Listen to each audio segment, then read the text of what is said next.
So I did Ubuntu for a while. Mhm. Sometimes people say what the worst Ubuntu release was. Mhm. My candidate for that, for those of you that are listening, I'd love to hear your commenters say what they thought their worst one was. And I think by far it was 904 Mhm. because Intel was in the process of rewriting their Intel driver. And back then, like, especially like there was no System 76, there was no Sputnik, there was no HP Dev 1 and all that stuff. Like you Mhm. had to buy that ThinkPad Yeah. that Matthew Garrett had, or you're gonna have a shitty time, you know? Mhm. So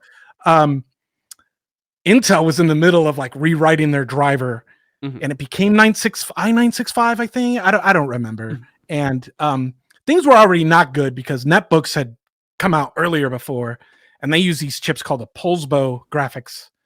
Someone should do a video on that nightmare. Hold. Um, and yeah, the driver was being rewritten upstream, and like we had to ship a certain one of the one. It was just a bad cycle for everybody. And I Mhm. just remember being like, man, and at the time, the Jesse Barnes had just started at Intel at the time, and he was Mhm. like, "Oh man, I'm really stressing out." I was like, "I'm sorry, man, this sucks."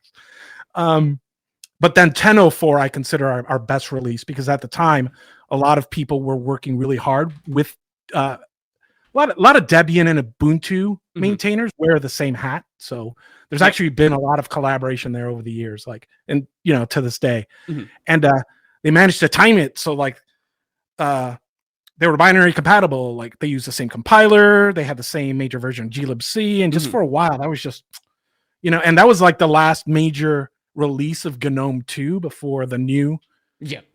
the new thing. So it's almost kind of like, this is saying goodbye to the old way. It was, Mhm. and it was a amazing. Probably 1004 is one of the coolest.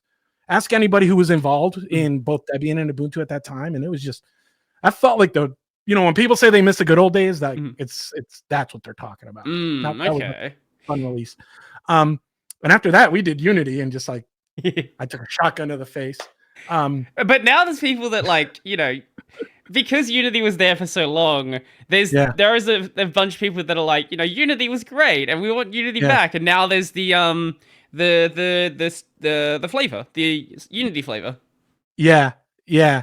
So the first thing we did with Unity was the Ayatana indicators, or the Mhm. little black ones that went in the top right corner. And then after that, after the team got set up and they figured out how to release stuff and work with GNOME and all that stuff, Mhm. um, so that was fun and interesting. Definitely some heated arguments way back in the Mhm. day.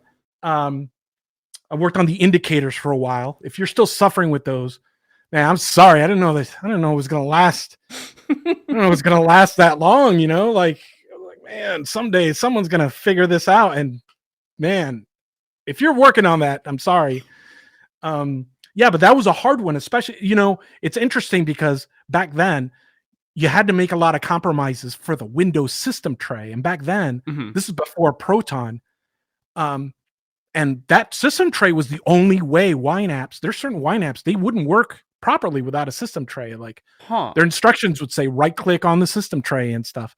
And to make that thing work, plus all the stuff that you wanted to do on a Linux desktop, just a lot of compromises and stuff that ended up, and a lot of smart people work really hard, not me, to like try to make that work That you're as not best as we smart, you didn't could. work very hard.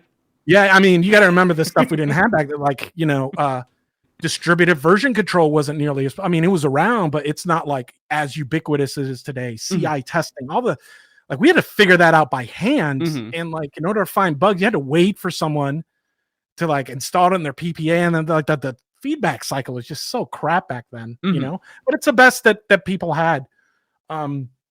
So we did that. And then, I had transitioned actually over to cloud. I went over to Judith. I was like, man, I did my bit for Queen and Country. I'm done with that stuff for a bit. I did.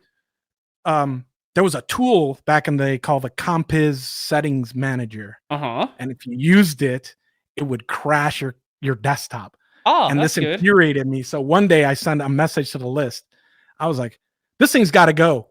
Right. And everybody on the internet hated me that day because they love their bling, right? They love their cube. Mhm. And little did I know that would prepare me for the stuff that I get today, right? Where Mhm. it's like, it works for me. If you didn't read the man page, then you're an idiot. And I was like, Oh well, I don't yeah. know. People kind of want the bling.